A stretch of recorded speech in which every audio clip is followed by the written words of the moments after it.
Elemental Hero Core, one of the most overlooked fusion hero monsters, has been for a very long time. If you look at the material, you need 3 hero monsters, but I want to plead the case why he really belongs. He has a really strong place in the pure NEOS build, and myself going forward, I'll be trying out the Elemental Hero Core because I believe that's really where he belongs this whole time. But let's go ahead and get deeper into depth into it. Hero D シリーズ D シリーズ Destiny Destroy です D タイム It's D タイム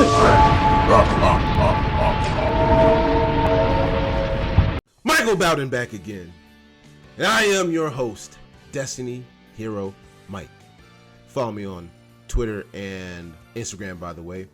And welcome back to D Time! We're here, baby. It's always D Time, and in more ways than one. And let's go ahead and get right on into it. I really appreciate you guys. You guys are awesome. So I want to go ahead and read Elemental Hero Core's effect. You guys see I have some basic core pure NEOS fundamentals laid out for you guys. So that's what we have. But let's go ahead and read it.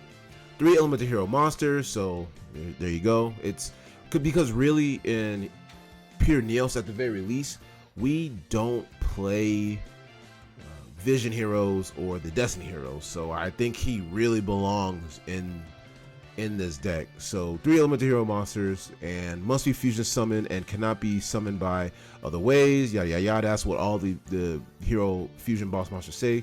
Once returned, when this card is targeted for an attack, you can make its card become double its attack, and you know, at the until the end of the damage step. So, and then at the end of the battle phase, if this card battled, you can target 1 monster on the field and destroy it. I wish it said 1 card. Now it's old, it's a little bit outdated, but we're gonna get into what makes this guy spicy. Okay, we're gonna get into what makes this guy spicy really shortly here.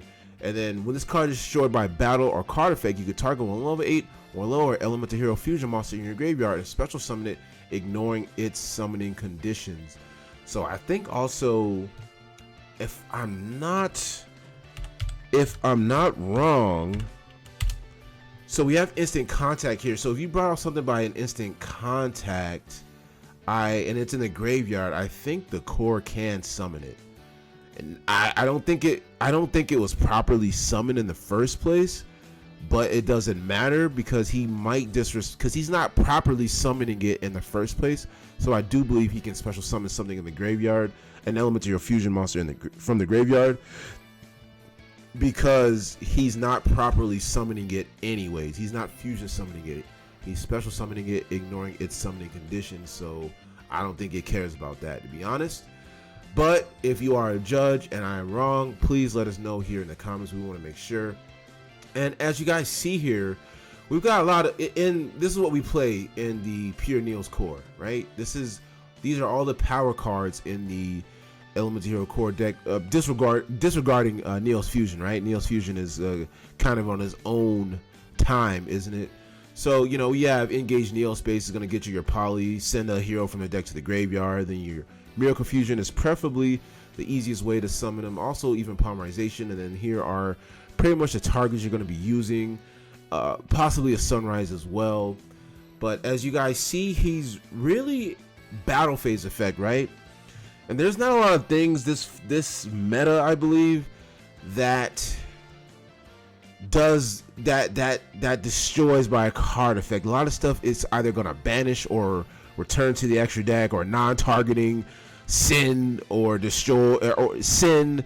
So a lot of stuff doesn't really do any of that, right? But I think there's something that makes this guy kind of a threat, and it's really only in the NEOS build. But before we talk about that spice, if you're liking what you're hearing so far, if you're liking what you're seeing so far, please go ahead and subscribe and like this video. Really appreciate it. Helps get your boy out into the algorithm. Also, be on the lookout for the new It's D Time playmat. I cannot wait to show you guys the real life playmat of that, and I plan on doing pre-orders, launching pre-orders this month. There's only going to be 100 in stock. Also, please follow the Instagram page. That link is down in the description below, and also might be pinned in the comments. And lastly, big shout out to my guy Rogue Hero for getting his channel back. As you guys know, recently his channel was hacked, but now, as you can see, it's back. So go ahead, go over to his channel, just in case you didn't know. Go ahead and show him some love and tell him that D-Time sent you. So I really appreciate you guys. But on to the spice, on to the card that's gonna make this guy a pain. You probably already know. You guys probably already know. Favorite contact. So you really want to bring this guy out with favorite contact, because you know they use their resources. There's a way to use this guy. So basically, most of the time you want to use favorite contact for Cosmo NEOS if you can. But as you guys can understand, if you guys know, if any of you guys spent any amount of time playing the pure NEOS build, is that it's not always going to be 100% consistent, because the Neospatians, and you're not going to always have enough Neospatians. And sometimes some of your other boss monsters like Nebula NEOS, they're not going to be enough, right? They're not going to cut it in a game, right? So what's cool is he has a battle effect and a float effect, right? So when they spend resources trying to out your board, I think a good time to favorite contact into this guy is like when they're getting ready to go in a battle phase. That's also a really good time, because now what's really cool is, like, after they've used up some of their lines, the favorite contact has a clause to where it's not, where core cannot be spun back to the deck. So now it's a lot more narrow. We're already stuck into the battle phase. That's the best time to use it. So now they can't attack him, because his attack is going to double, and he's going to destroy something on the field. And now they can't just easily bounce him back either. That's also a problem. They're going to have to use something else. At least for that battle phase, you're going to survive. And there's not a whole lot they can do about that into the battle phase. So, I mean, hopefully this card doesn't get, negated. But I think, yeah, you want to live. And then also they do manage to kill him somehow. He floats.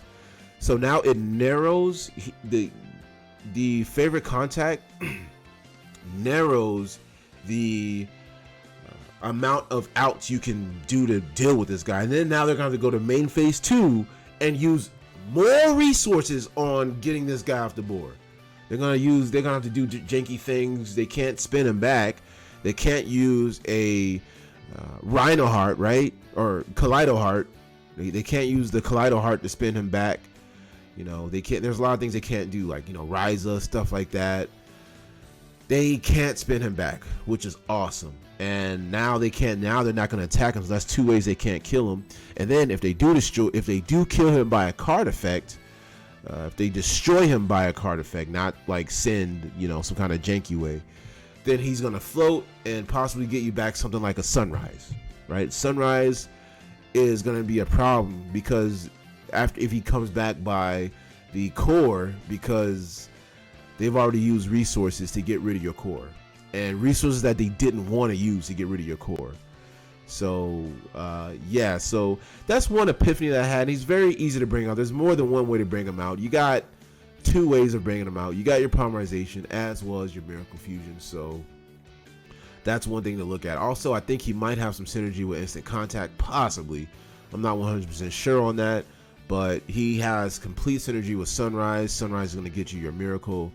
And then, so yeah, elemental core, I think he's a house under favorite contact. I think he really is a kind of a problematic boss monster under favorite contact. So he's just juiced up, and then you have to find some sort of weird janky way that's going to require some resources to out this guy while he's under the favorite contact clause, which is awesome. So anyways, guys, I hope this video has been helpful for you and your NEOS deck, and I hope maybe you can find some space into adding this guy into your extra deck. Also, let me know what you guys think in the comments, if you guys are gonna be trying them, or if you guys have tried them, and let me know how that's been working out for you guys. But I think he's a really good defensive choice, defensive option, maybe even possibly offense if you guys see the guy as a house, if he destroys something by battle. So let me know what you guys think in the comments. I love you guys. D-Time signing off.